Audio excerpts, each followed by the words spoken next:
6 members of the Insulate Britain environmental group who were jailed for breaking a court injunction have been released. From September to November, they blocked the M25 and other major roads during a series of protests. Well, the government described their actions as selfish, but the group say they feel proud for standing up for what they believe in. Tulu Adoye has this report.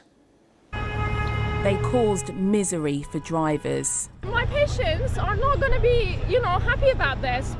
Repeatedly blocking major roads, demanding the government insulate Britain.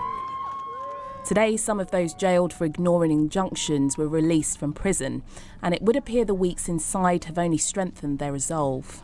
I've used my time quite productively. I've been writing, I went on hunger strike, I met my MP and explained about the campaign. I still feel shocked that a government chooses to imprison peaceful protesters. I mean, protest is a cornerstone of our democracy. I think it's horrendous.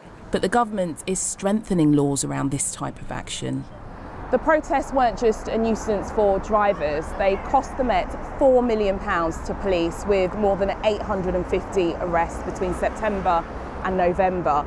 But the protesters said they really had no choice but to act because legal routes of getting their message across simply weren't working.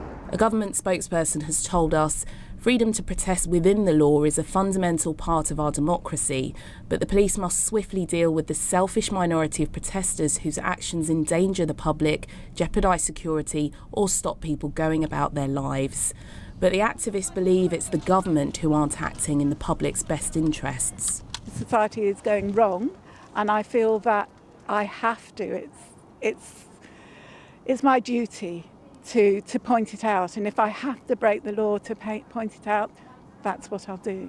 With energy bills rising, Insulate Britain say this is far from the end of their fight. Tulu Adeoye, BBC London.